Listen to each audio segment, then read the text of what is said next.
Hello बच्चों, happy mathematics to you all. जैसे कि आप लोग जानते हैं चैप्टर हमारा चल रहा है ट्रिग्नोमेट्री और इस समय जो एक्सरसाइज हम कर रहे हैं वो है एक्सरसाइज 8.3 जिसमें आइडेंटिटीज़ प्रूव करने वाले क्वेश्चंस हमने पिछले वीडियो में स्टार्ट किए थे। फर्स्ट 3 क्वेश्चन हमने वहाँ प्रूव कर लिए थे और आज आगे के कुछ क्वेश्चंस करने जा रहे हैं। तो सबसे पहले मैं ये 4th पार्ट जो है इसका ये प्रूव करने जा रही हूँ। लेफ्ट हैंड साइड से मैंने स्टार्टिंग करी इसकी। लेफ्ट हैंड साइड में क्या लिखा है 1 प्लस सेक ए अपॉन सेक ए। तो ज़रा सिंप्लीफाई करते हैं। हमें पता है, मैंने आपको बताया था कि अगर कुछ खास समझ नहीं आ रहा हो तो चीज़ों को साइन और कॉस में कन्वर्ट करते हैं। वैसे भी हमें इस साइड पे साइन और कॉस ही नज़र आ रहे हैं, तो मैं सेक ए को कॉस ए में चेंज करने जा रही हूँ। 1 प्लस सेक ए की जगह 1 अपॉन कॉस ए, और ये जो डिवीजन है इसको अपॉन की जगह डिवीजन की तरह लिखा और फिर इसमें जो सेक ए है उसकी जगह आ गया 1 अपॉन कॉस ए। एलसीएम लिया, कॉस ए एलसीएम हो गया, न्यूमरेटर हो गया कॉस ए प्लस 1। ये मल्टीप्लिकेशन में चेंज हुआ, रेसिप्रोकल हो गया, कॉस ए से कॉस ए कैंसिल हो जाएगा और हमारे पास बच गया कॉस ए प्लस 1। तो इस तरह से हमारे पास लेफ्ट हैंड साइड का सोल्यूशन आ गया। अब आप चाहते हैं कि यहीं से राइट हैंड साइड आए तो आप कुछ कर सकते हैं। जैसे क्या कर सकती हूँ, मुझे यहाँ पे नीचे 1 माइनस कॉस ए दिख रहा है तो मैं इसको न्यूमरेटर और डिनोमिनेटर में मल्टीप्लाई कर सकती हूँ, लेकिन इतना सोचने का जनरली हमारे पास एग्जाम में टाइम नहीं होता। तो इससे अच्छा है, क्योंकि ये काफ़ी छोटा हो चुका है, हम लेफ्ट हैंड साइड के बाद अब कौन सी साइड सॉल्व करेंगे, राइट हैंड साइड सॉल्व कर लेंगे और दोनों आंसर्स को इक्वल कर लेंगे। तो लेफ्ट हैंड साइड हमारी ऑलरेडी सॉल्व हो चुकी है, अब मैं राइट हैंड साइड सॉल्व करने जा रही हूँ। राइट हैंड साइड पे मैंने लिया sign square A upon 1 minus cos A. अब इसे कैसे सॉल्व करेंगे, जैसे कि मैंने आपको बताया है कि जहाँ कहीं भी 1 plus cos A, 1 minus cos A, 1 plus sine ए या 1 माइनस साइन ए डिनोमिनेटर में दिखे, हम उसको ये जो साइन है बीच वाला ये पलट के, अगर प्लस है तो माइनस, माइनस है तो प्लस, चेंज करके मल्टीप्लाई कर देंगे। तो मैं यहाँ 1 प्लस कॉस ए से न्यूमरेटर को और डिनोमिनेटर को दोनों को मल्टीप्लाई करने जा रही हूँ। होगा क्या इससे, न्यूमरेटर में ये है sine square A 1 plus cos A और डिनोमिनेटर में ये बन जाएगा a प्लस बी और a माइनस बी की आइडेंटिटी, यानी a square minus B square. तो 1 का स्क्वायर 1 ही होता है और कॉस का स्क्वायर कॉस स्क्वायर ए। अब cos square A 1 minus cos square ए, इसको देखते ही आपको याद आएगा कि ये आइडेंटिटी है जिसकी वैल्यू होती है साइन स्क्वायर ए। तो साइन स्क्वायर ए से साइन स्क्वायर ए कैंसिल और हमारे पास आ गया 1 प्लस कॉस ए। तो क्या पता चला, लेफ्ट हैंड साइड और राइट हैंड साइड दोनों सेम आ चुकी हैं। तो हम लिखेंगे LHS is equal to RHS, hence verified. तो इस तरह ज़रूरत पड़ने पे हम दोनों साइड्स को सॉल्व करके भी अपने आंसर निकाल सकते हैं। जो इजी हो वो कर सकते हैं। अगर इसको आगे बढ़ाना आसान होता तो मैं वो करती, पर ये सिंपल करना, इसको दोनों साइड से सॉल्व करना मुझे ज़्यादा सिंपल लगा, इसलिए मैंने इसको इस तरीके से किया। तो ये था 4th। अब करेंगे 5th पार्ट। करने जा रही हूँ 5th पार्ट। ये ऐसा ही सेम क्वेश्चन मैं आपको एग्जाम्पल में भी करवा चुकी हूँ, अगर आपको याद हो तो। वहाँ पे हमारे पास जो क्वेश्चन था वहाँ पे यहाँ सेक और टेन थे और लिखा था using identity sec square A is equals to 1 plus ten square A. तो जैसे जो कुछ भी हमने वहाँ किया था सब कुछ हमें वैसे ही करना है। लेफ्ट हैंड साइड लेनी है और उसकी चीज़ों को कॉट और कॉसेक की फॉर्म में कन्वर्ट करना है। तो कैसे करेंगे, जो न्यूमरेटर है उसको मैं डिवाइड करने जा रही हूँ साइन ए से। तो अगर मैं न्यूमरेटर को साइन ए से डिवाइड कर रही हूँ तो मुझे डिनोमिनेटर को भी साइन ए से ही डिवाइड करना पड़ेगा। तो कॉस ए प्लस साइन ए माइनस 1 और ये पूरा भी डिवाइड हो जाएगा साइन ए से। अब डिवीजन कैसे होगा, साइन ए 1 बाय 1 तीनों टर्म्स को डिवाइड करेगा। तो cos A upon sine A जब हम करेंगे तो वो हो गया cot A, sine A upon sine A करेंगे वो 1 हो गया और 1 अपॉन साइन ए जो है वो बन जाएगा कॉसेक ए। इसी तरह डिनोमिनेटर में भी यही होगा, कॉस और साइन का डिवीजन कॉट ए, साइन और साइन से आ गया 1 और 1 से आएगा कॉसेक ए। अब मैं क्या करने वाली हूँ कि ये जो कॉट ए और कॉसेक ए है इनका सम एक साथ लिख लिया मैंने, और ये जो 1 है इस 1 की जगह मैं आइडेंटिटी यूज करने वाली हूँ ये वाली, cosec square is equal to 1 plus cot square A. यानी अगर 1 की जगह हम रिप्लेस करना चाहें तो cosec square A minus cot square ए आएगा। तो मैंने यहाँ लिखा cosec square A minus cot square A, और जो डिनोमिनेटर है हमारा वो एज इट इज़ रहने वाला है। वो क्या है? Cot A plus 1 minus cosec A. अब होगा क्या कि ये जो हमने लिखा है cosec square A minus cot square A, इस पे अलजेब्रा की थर्ड आइडेंटिटी लग जाएगी कि A square minus B square is equal to A plus B into A minus B. तो इसके जो दो फैक्टर्स बनेंगे वो हैं cosec A plus cot A और cosec A minus cot A. तो जो cot A plus cosec A वाला फैक्टर है वो मैं कॉमन लेने जा रही हूँ। तो मैं एक ही साथ दोनों स्टेप्स शो कर रही हूँ।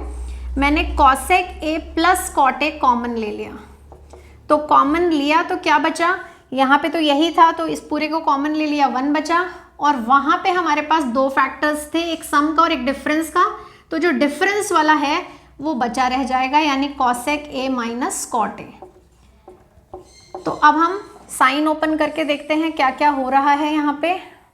तो पहले डिनोमिनेटर लिख लेती हूँ मैं, और फिर उसके बाद न्यूमरेटर में हम साइन चेंज करके ब्रैकेट ओपन करेंगे। तो हमारे पास है cosec A plus cot A bracket के बाहर, और ब्रैकेट के अंदर क्या है? 1, फिर माइनस की वजह से ये बन गया माइनस कॉसेक ए, और फिर इस माइनस की वजह से ये साइन बन गया कॉट ए।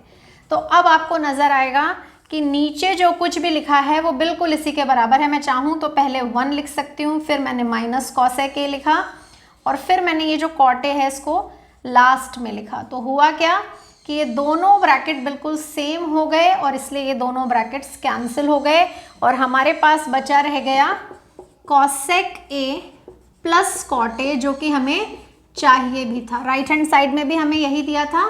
तो this is equal to RHS, और इस तरह से हमने अपनी आइडेंटिटी को वेरीफाई कर लिया। तो इस तरह से हमें ये वाला क्वेश्चन करना है। हम चाहें तो कॉस और साइन से भी इस क्वेश्चन को सॉल्व कर सकते थे, मतलब उसमें भी आइडेंटिटी लग सकती थी, लेकिन बेटर है क्योंकि हमें दिया हुआ है तो हमने इसको कॉसेक और कॉट में चेंज कर लिया, और वो भी ज़्यादा लेंदी है नहीं, तो इसलिए ऐसी कोई दिक्कत आपको आएगी नहीं। तो अब हम सॉल्व करने जा रहे हैं नेक्स्ट 2 पार्ट, 6th और 7th। पहले 6th की बात करते हैं। इसकी ट्रिक मैं कई बार आप लोगों को बता चुकी हूँ।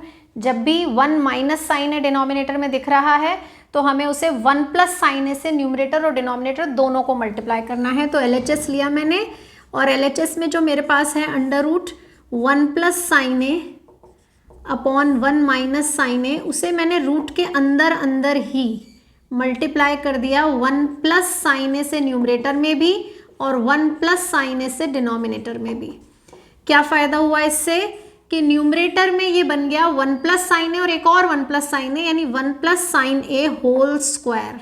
और इसी तरह डिनोमिनेटर में भी आइडेंटिटी बन गई है एल्जेब्रा की third identity, A plus B into A minus B is equal to A square minus B square, यानी 1 square minus sine square A, और 1 स्क्वायर 1 ही होता है, तो ये बन जाएगा 1 plus sine A whole square numerator में, और डिनोमिनेटर में ये हो गया 1 minus sine square A, that is cos square ए।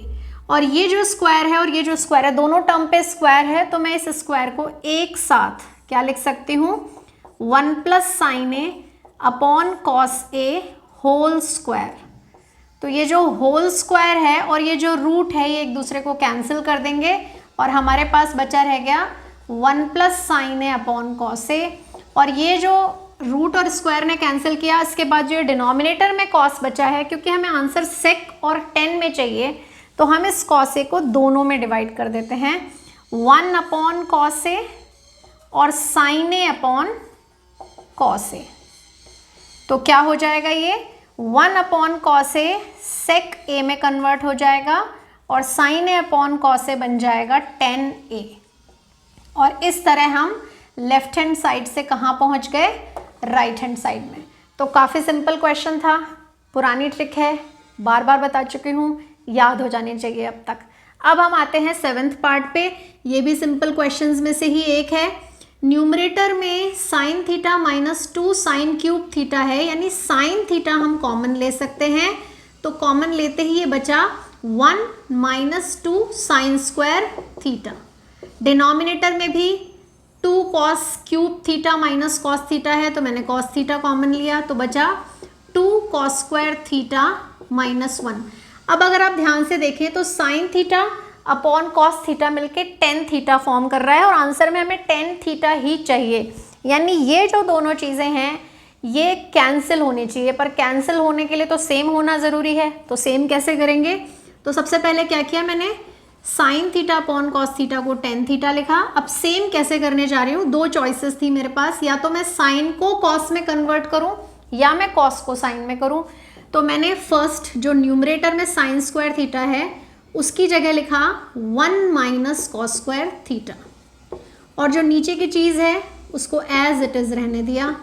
अब ज़रा ऊपर ये जो पूरा ब्रैकेट है इसे सिंप्लीफाई करते हैं। टेन थीटा क्या बना ये 1 माइनस, फिर 2 से मल्टीप्लाई किया 2, फिर -2 को माइनस कॉस स्क्वायर थीटा से किया तो +2 कॉस स्क्वायर थीटा हो गया ये, और नीचे जो चीज़ है वो एज इट इज़ है। तो ये बन गया टेन थीटा, और ये बन गया, पहले मैं इसको लिख लेती हूँ, पॉजिटिव है 2 कॉस स्क्वायर थीटा, और ये 1 -2 हो गया -1, और इस तरह से हमारा न्यूमरेटर और डिनोमिनेटर बिल्कुल सेम हो गया। सेम होते ही वो कैंसिल हो जाएंगे और हमारे पास आ गया tan theta equal to RHS। तो इस तरह से हमने अपनी जो दोनों अपनी क्वेश्चंस थे उनको वेरीफाई कर लिया है। तो इस तरह से आज मैंने आपको 4 क्वेश्चंस और करके दिखा दिए हैं। क्वेश्चन नंबर 4 के 4 और पार्ट्स हम सॉल्व कर चुके हैं, और अब हमारे पास थोड़े ही पार्ट बचे हैं, वो पार्ट भी हम सॉल्व करेंगे नेक्स्ट वीडियो में, और उनको पूरा करते ही हमारा ये चैप्टर भी कंप्लीट हो जाएगा, एक्सरसाइज भी कंप्लीट हो जाएगी। तो तब तक, जब तक नेक्स्ट वीडियो तक हम अपनी एक्सरसाइज कंप्लीट करते हैं, तब तक आप कोशिश कीजिए कि बहुत अच्छे से प्रैक्टिस हो जाए, जिससे किसी भी तरह की कोई प्रॉब्लम ना आए। कोई भी क्वेश्चन पूछना हो मुझे शेयर कीजिए, कमेंट कीजिए, मुझे बताइए कि ये चीज़ नहीं समझ में आ रही है, पूरे चैप्टर में कोई चीज़ नहीं समझ में आ रही है तो मुझे पूछिए। और अगर फिर कोई प्रॉब्लम नहीं है तो फिर वीडियो को लाइक कीजिए, अपने सभी फ्रेंड्स के साथ शेयर कीजिए, और जिन लोगों ने अभी तक सब्सक्राइब नहीं किया है वो लोग सब्सक्राइब कीजिए। Happy mathematics to you all.